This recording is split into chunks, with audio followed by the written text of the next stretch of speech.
the actual decision here, and this is pretty incredible here. They write, states may not unilaterally disqualify Donald Trump from the ballot. These are the justices. The judgment, and this is coming to us actually courtesy this little printout of Daily Mail. We are just blown away by this. The judgment of the Colorado Supreme Court is reversed. Responsibility for enforcing Section 3 against federal office holders and candidates rests with Congress and not the states. Pretty amazing. Again, we need to lose the music. I hope that you guys aren't hearing all of that coming through.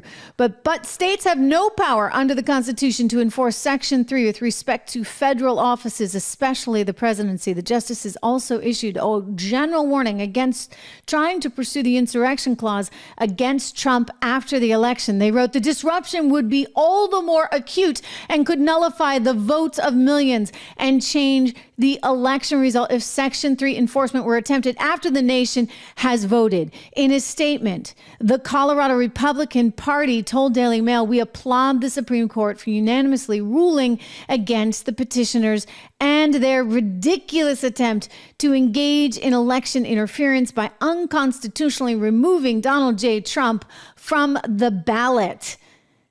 Wow.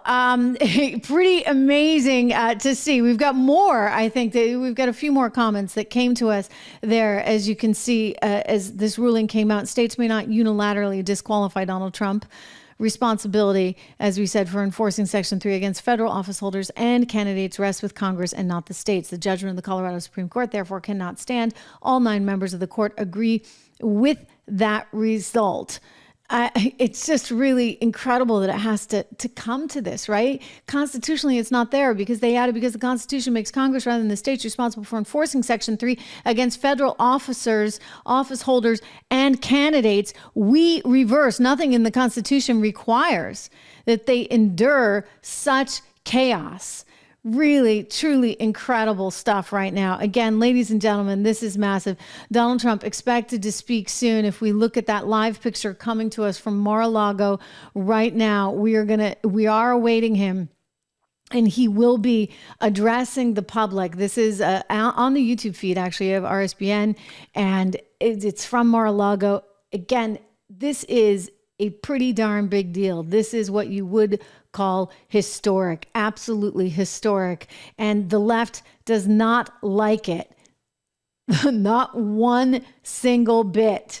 We're just, again, trying to pull up this feed. And as I said, he's going to be coming. He said he was going to speak at 12. He's usually not late. He's usually quite prompt. So it's a little after noon, and we'll see. I guess he's got the crowd waiting here, but now I see the lights getting turned up, and we will see what he has to say. I think he's going to feel pretty good and pretty victorious, but there's just been so much that's happening, right, ladies and gentlemen, over the last however many months. And it's very interesting that they have kept it all sort of geared towards this moment in time. This is why he gets back to how this is election interference. In other words, you don't just come out of thin air and say, hey, we're going to decide to do this now at this moment in time. You know, that really does smack of some kind of problem. I mean, hey, James Comey didn't even go after, do you remember that? Didn't even bother going after Hillary Clinton. When he could have, probably when he should have, because he was worried about election interference.